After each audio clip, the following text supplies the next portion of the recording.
Oi, gente, tudo bem? Meu nome é Cristina Pereira. Eu tô aqui para falar para vocês um pouquinho sobre cobertura vegetal e equilíbrio do meio ambiente, ok? Na imagem que vocês estão vendo aí, nós temos a foto do Parque das Dunas em Natal, uma área verde de preservação ambiental, tá? Toda essa extensão aqui que vocês podem ver, verde, ela é protegida por lei, não pode mexer, não pode construir. E nós vamos ver como isso é importante de nós termos na nossa cidade, tá? Para a gente iniciar, vamos falar um pouquinho o que é cobertura vegetal. A cobertura vegetal são tipos ou formas de vegetação de origem natural ou plantada que recobrem uma determinada área ou terreno. Então, nós temos a cobertura natural, que cresce de forma natural pela ação da chuva, do vento, dos animais que espalham as sementes e naturalmente elas nascem. E nós temos também a que é plantada, que o homem vai lá, trabalha a terra, aduba, coloca as sementes e faz uma plantação de milho, de feijão, de soja, enfim, qualquer tipo de plantação, tá? Aqui no slide vocês podem ver três tipos diferentes de cobertura vegetal. Nós temos outros além desses, eu coloquei esses só para vocês terem uma ideia das diferenças, né? Aqui embaixo nós temos a caatinga, que é uma cobertura vegetal muito presente no Nordeste brasileiro. Depois, aqui em cima, eu tenho a floresta amazônica, com muitas árvores, é bem denso, né? O rio corre aqui pelo meio da floresta. E aqui embaixo eu tenho uma cobertura vegetal que é plantada. Essa daqui de baixo foi feita pelo homem, né? Já a floresta amazônica e a caatinga, não, elas crescem de forma natural. São áreas que crescem de forma natural. E qual o papel da cobertura vegetal para o meio ambiente? O que é que vocês acham? Será que é importante? Vamos ver? A cobertura vegetal é de extrema importância para o equilíbrio ecológico. Ela protege a nascente dos rios, regula os mananciais que abastecem as cidades, regula o clima, protege o solo da erosão e influi na fertilidade do solo. Então, a cobertura vegetal, ela vai trazer muitos benefícios para a gente e também para os animais que precisam daquele espaço para viver. Além de todas essas importâncias que foram citadas, eu posso ainda acrescentar outra. A cobertura vegetal, ela vai ajudar a filtrar o ar que nós respiramos, né? O ar impuro, as plantas, elas vão filtrar para que nós tenhamos oxigênio, que é o que a gente respira. Então, em um lugar que tem pouca vegetação, o ar pode ser mais pesado, mais sujo. Já em um lugar com muita vegetação, o ar ele tem uma qualidade melhor, porque tem muito mais capacidade de filtrar. As plantas que estão ali estão filtrando aquele ar que você está respirando. Então é importante a gente ter áreas de preservação e também áreas verdes nas cidades. A cobertura ela também funciona como uma espécie de telhado, protegendo o solo e também resguardando a fauna e a flora. A fauna são os animais presentes naquela região e a flora são os tipos de vegetais, os tipos de plantas que existem ali naquele espaço. Então, essa cobertura ela vai trazer benefícios tanto para o ser humano como para a natureza, o meio ambiente. E ela também equilibra a temperatura, né? A gente pode notar que no centro da cidade, onde tem mais prédios, mais pista, mais ruas, tem pouca vegetação, a temperatura ela é mais quente. Às vezes a gente fica, né, até agoniado com aquele calor. Mas já quando a gente está em um lugar que tem muitas árvores, a temperatura ela é menor, ela fica mais frio, pode até estar quente, mas com a presença das plantas, essa sensação diminui, porque a cobertura ela tem esse papel de regular também a temperatura. Aqui no slide nós temos duas imagens, uma é uma nascente de rio, né? O rio ele começa bem pequenininho, numa nascente, e essa nascente ela precisa ser protegida por vegetação, porque senão ela pode acabar, ela pode cessar, e o rio consequentemente cessa, né? Apesar dela começar pequenininha, à medida que ela vai correndo, a água vai correndo, ela vai aumentando de tamanho o rio e também aumentando a quantidade de água nesse rio. E embaixo nós temos outra imagem de uma área que foi, provavelmente isso aqui é uma área de plantação que foi queimada, né? Provavelmente esse solo vai ser preparado para receber uma nova cultura, ou de feijão, ou de milho, ou de soja, ou de outra, cana-de-açúcar, por exemplo, e para receber esse tipo de plantação. Então, mas no momento, essa cobertura dessa área aqui, ela foi retirada. E ao lado nós temos uma parte, não sei se tem mais do que isso, mas pelo menos tem uma partezinha de cobertura natural, cobertura vegetal natural. Então, essa área verde, ela tá com a cobertura, né? Tá com a cobertura vegetal. Já essa área aqui do meio, ela não está com cobertura vegetal, nem plantada, nem natural, pelo menos por enquanto. Agora nós vamos falar sobre a restinga. A restinga é uma cobertura vegetal própria do litoral, né? Ela é um ecossistema distribuído ao longo do litoral brasileiro que leva esse nome, restinga. Esse é um termo utilizado para definir diferentes formações vegetais que se estabelecem sobre solos arenosos na região da planície costeira. Então, ao longo de todo o território brasileiro, nós vamos ter esse tipo de vegetação. E dentro dessa vegetação, nós vamos ter algumas espécies de plantas, alguns animais que vivem nesse ambiente. Então, esse ecossistema, ele é responsável pela perpetuação de algumas espécies de animais, né? Alimentação também, nós vamos ver. Danificar essa vegetação pode acarretar diversos danos ao meio ambiente, né? A restinga abriga diversas espécies da fauna brasileira. A tartaruga marinha, por exemplo, necessita desses ambientes para sua desova.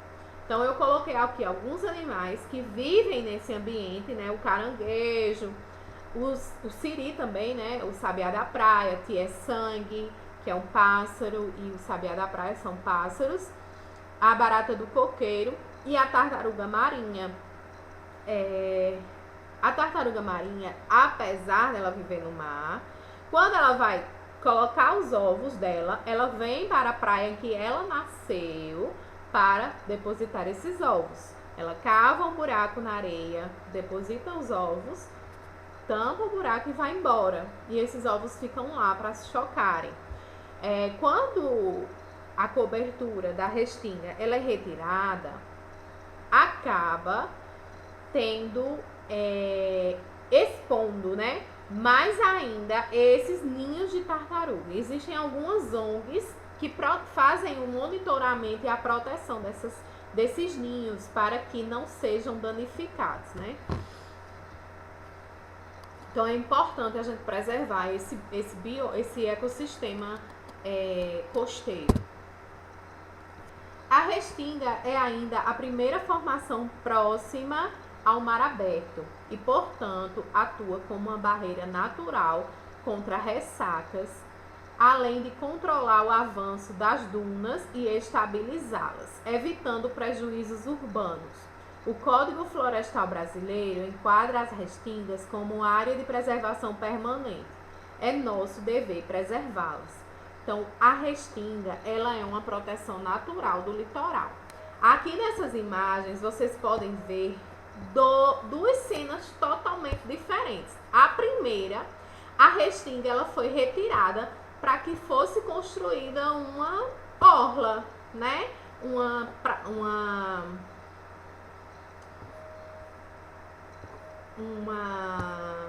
área de lazer, né? Pra gente.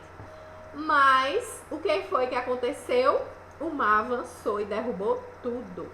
Então, e o prédio bem próximo, né? Tá bem próximo do prédio. Então, se aqui tivesse a proteção natural da restinga, talvez isso não tivesse acontecido, tá? Já nessa outra imagem, a gente pode perceber uma área de restinga que está preservando, resguardando as casas que estão construídas bem depois, né? Vocês podem ver aqui que elas estão em uma certa distância do mar e elas têm esse espaço de restinga para protegê-las, né? Então, a probabilidade do mar destruir essas casas dessa imagem é muito menor. Por quê? Porque aqui tem uma área de preservação de cobertura vegetal natural. Aqui eu tenho uma notícia fictícia, mas que pode ser atual, né? Pode ser atual tanto agora como há pouco tempo atrás. Diz o seguinte: projeto de espaço de lazer prevê retirada da cobertura vegetal na orla da praia. Projeto prevê a retirada de 5 quilômetros de vegetação para a construção de um ambiente para que a população possa aproveitar melhor o espaço na orla. A comunidade foi convocada para uma conferência de consenso. Nela, haverá participação de especialistas para esclarecer os prós e os contras da retirada da restinga. O que é que pode acontecer? Lembra da foto anterior? Essa daqui? Vocês imaginem que o pessoal chegou e disse: olha, nós vamos retirar toda essa vegetação, vamos construir uma super pista de corrida, vamos construir quadras de futebol, quadras de vôlei, para que vocês possam aproveitar esse espaço. Beleza? Então, eles vão lá e vão tirar essa vegetação e construir. O que é que vai acontecer, provavelmente? Quando o mar estiver muito agitado, tiver ressacas, pode acontecer isso, né? Pode ser destruído. É muito bom ter espaço para correr, ter quadra para jogar, é muito bom. Mas se isso for construído aqui nesse espaço que vocês estão vendo, que tem essa vegetação, provavelmente isso vai ser destruído com o tempo, né? Então nós precisamos ter consciência de que certos espaços a gente não deve mexer. A natureza, ela é muito dinâmica, então o mar, ele avança mesmo. E se isso for feito, futuramente é o que vai acontecer, né?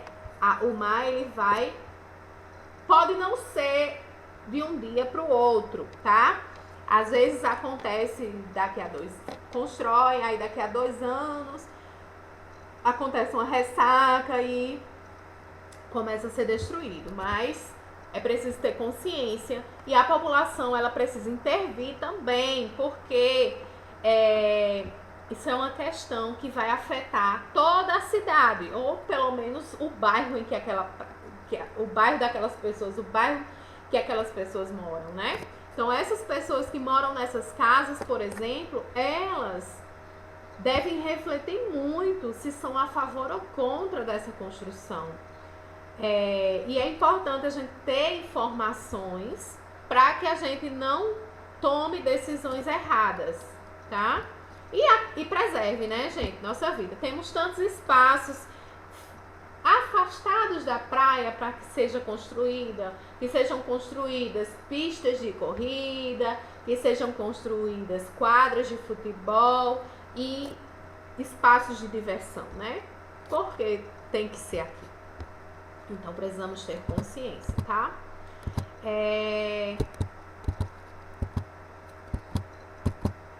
Já? Então, meus amores, por hoje é só. A atividade de casa é uma pesquisa, tá? O primeiro, o segundo e o terceiro ano vão pesquisar o que é restinga, como ela se forma e qual sua importância e por que devemos preservar essa cobertura vegetal. Então, vocês podem assistir a aula novamente ou pesquisar em outros lugares, assistir outros vídeos para fazer essa pesquisa, tá bom?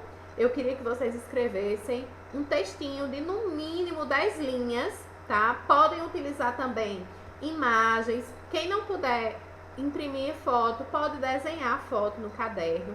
Lembrem da organização, tá? Coloquem o cabeçalho da escola direitinho, o nome da escola, a data, tudo certinho e bem bonitinho, porque esse trabalho é para o projeto integrador de 2020, tá bom?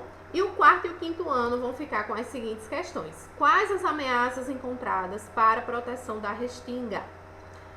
Em Natal, existe alguma área de restinga protegida? Vocês vão precisar pesquisar, tá?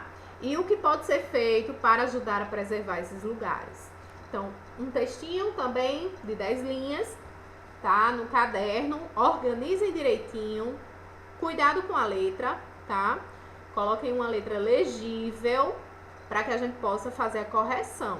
A pesquisa pode ser feita no caderno, podendo utilizar ilustrações. Depois que vocês fizerem a pesquisa, copiarem direitinho, vocês vão enviar foto para o grupo do WhatsApp destinado ao projeto Integrador 2020, ok?